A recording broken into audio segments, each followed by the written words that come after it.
Bien-aimés frères et sœurs, vous connaîtrez la vérité et la vérité vous affranchira. Ça, c'est pas moi qui le dis, c'est la Bible qui le dit. Mais moi, je vous dis mieux. Vous connaîtrez la vérité historique, notamment celle de vos ancêtres kémites, et vous aurez une vision globale de ce que c'est que la vraie souveraineté politique. J'ajoute, vous reviendrez à la spiritualité africaine ancestrale et vous comprendrez les enjeux de l'indépendance économique. Et pour terminer, vous accepterez votre identité culturelle kémite et vous obtiendrez deux choses. La première, c'est la paix. La seconde, c'est le développement, à une condition. L'unité de toute l'Afrique noire, l'unité de tous les Noirs du monde entier. Otep à tous, bienvenue sur la chaîne des panafricanistes par essence, par conviction et par excellence. Celle des citoyens kémites par nécessité et obligation de combat. Nous sommes une chaîne qui n'est guidée que par nos ancêtres et rien que par les ancêtres qui appartiennent à l'égrégore du monde noir. Par conséquent, nous ne croyons en aucun Dieu venu de l'étranger. Toutefois, cette vidéo n'est aucunement destinée à inciter à la haine ou à la violence, car nous menons un combat qui est d'abord et avant tout spirituel, intellectuel et démocratique, ensuite politique, géopolitique et géostratégique. Contre l'impérialisme, le colonialisme, le néocolonialisme et l'endocolonialisme, qui sont tous qualifiés de crimes contre l'humanité. Nous menons ce combat sur la base du principe fondamental que nous avons hérité de nos ancêtres kémites, qui est celui de la Mahat, c'est-à-dire solidarité, vérité et justice. Vous êtes en droit de connaître la vérité et nous avons l'obligation de vous dire la vérité, rien que la vérité, afin que justice soit rendue au continent africain. Et ça, c'est notre modeste contribution dans cette noble lutte en faveur de la souveraineté, la dignité, la solidarité et l'unité africaine. C'est ça que nous appelons le panafricanisme. Bien-aimés frères et sœurs, le Congrès américain a pris une loi, a adopté une loi pour punir les pays africains qui vont avoir des relations avec la Russie, pour punir les pays africains qui vont reconnaître les États annexés par la Russie, les États du Donbass. Bien-aimés frères et sœurs, je tiens à vous informer aussi que les États-Unis ont proliféré des menaces au Burkina Faso et ont dit qu'ils vont couper l'aide au développement, l'aide humanitaire à tous les pays africains qui auront des relations avec la Russie. Je tiens à vous informer d'ores et déjà, quand la Russie a présenté, a reconnu ces États comme faisant partie du territoire russe, le Conseil de sécurité s'est réuni en urgence. Il ne s'est pas réuni quand le Mali a demandé à ce qu'on puisse leur donner des preuves que la France est un État terroriste. Ils ont refusé de se réunir. Mais là, ils se réunissent en urgence parce que c'est l'Ukraine, parce que c'est des leucodermes, parce que c'est du racisme pur et simple. Ils vont se réunir, ok, très bien. Vous savez quoi? Il y a un pays africain qui s'est abstenu, qui a refusé de condamner la Russie. C'est le Gabon. Bravo, le Gabon. Bravo. Ce qui se passe en Russie, ça ne nous regarde pas. Que les Européens, que les États-Unis fassent leur guerre en Russie, en Ukraine. Ils n'ont qu'à aller là-bas en Ukraine. De toutes les façons, tout le monde le sait. C'est un secret de polichinelle. Ils ont envoyé plein de mercenaires européens, américains qui combattent. Ce n'est plus l'armée russe, ukrainienne qui combat l'armée russe. C'est une armée multi-européenne et américaine qui combat. Ce sont des mercenaires qu'il y a là-bas. Vous le savez aujourd'hui, tout le monde le sait. Mon message s'adresse au Burkina Faso d'abord. Si vous voulez stopper ces scandales-là, ces ingérences, ces attaques, la seule chose que vous avez fait, c'est aller vite signer un accord avec la Russie. Capitaine Traoré, la seule chose qui peut vous sauver là, c'est vite prendre contact avec la Russie. Tant pis pour eux, tant pis pour les Américains, tant pis pour les Européens, tant pis pour la France. Ils ont eu l'occasion de faire du Burkina Faso un Eldorado. Ils ne l'ont pas fait.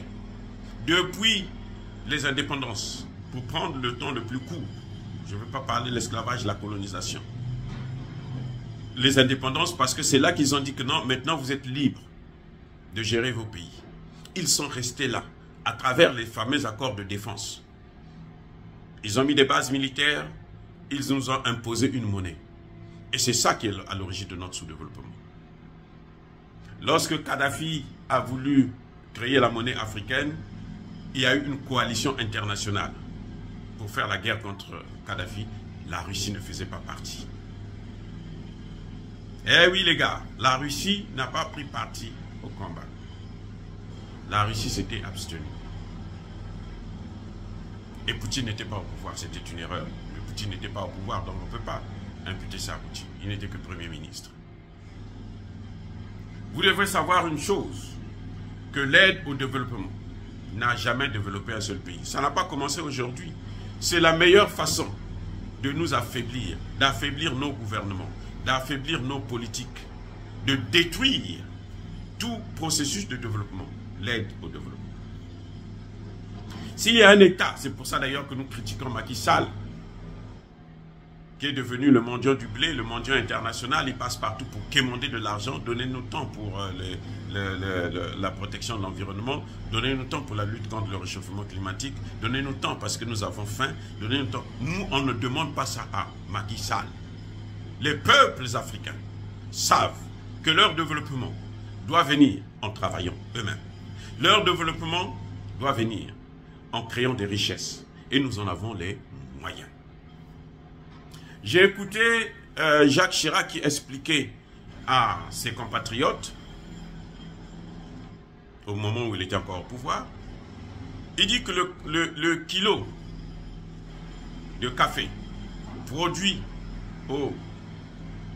en Côte d'Ivoire coûte 5 $. Avec ce kilo, on peut fabriquer 50, écoutez bien, 50 tasses de café.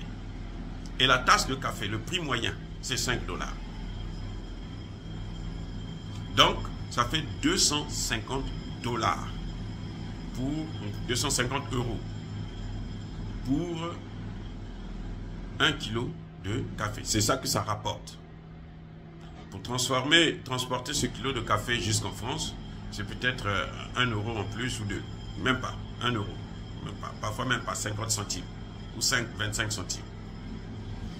Donc, Jacques Chirac lui-même dit, vous voyez, nous achetons le café chez eux au prix d'une seule tasse de café, alors qu'on produit 50 tasses. Donc nous avons 49 tasses pour nous de bénéfices. Vous voyez comment nous sommes escroqués? Or, si ce café-là était transformé en Côte d'Ivoire, là où il est produit, ou au Ghana, les 59 tasses-là devaient être produites en Côte d'Ivoire. Et on devait vendre ce café-là aux États-Unis. Non seulement ça, aux États-Unis, en France et un peu partout, ça devait créer des emplois, mais aussi, ça devait générer la richesse. Au lieu qu'on le vende, ce kilo de café à 5 €, ça devait monter peut-être à 150 ou pourquoi pas 200. Parce qu'on le vend maintenant pour la consommation directe. Le produit fini, c'est chez nous. Donc voilà ce qui se passe. Si nous voulons nous développer, nous devons transformer nos matières premières.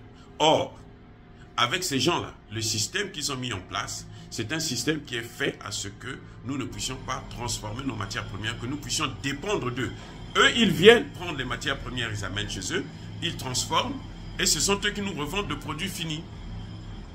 Parce que cette même tasse de café, en Côte d'Ivoire, personne ne peut consommer ça. Ça lui coûte 5 € pour une tasse de café.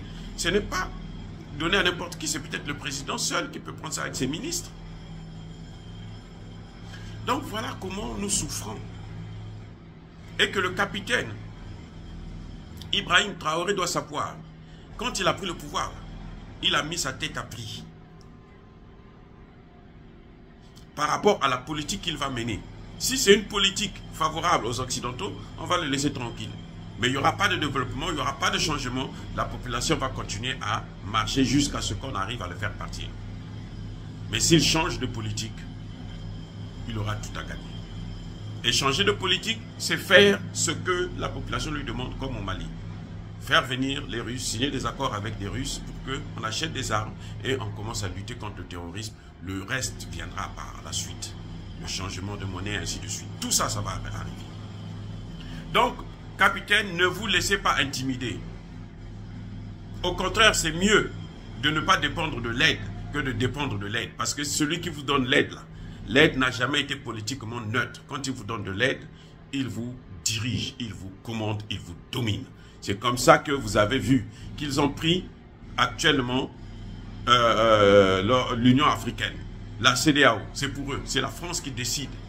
Parce que ce sont eux qui financent à hauteur de 80%.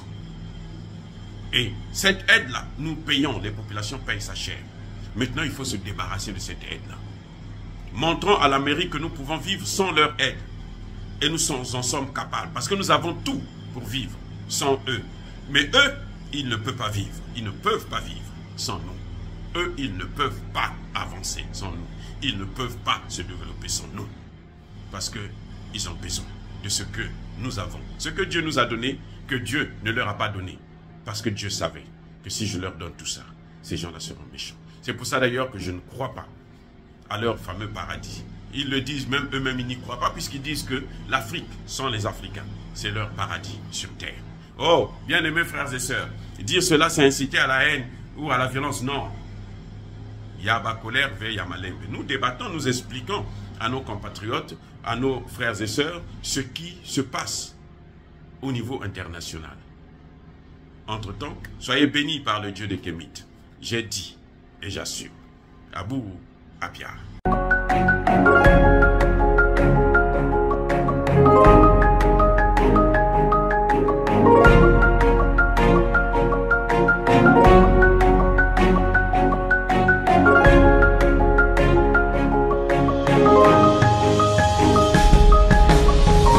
Eux, ils marchent par la foi et non par la vue. Mais moi, je vous conseille vivement de marcher par la connaissance scientifique et historique, notamment celle de nos ancêtres kémites, par les 5 sens et par l'intelligence. Abou Apia.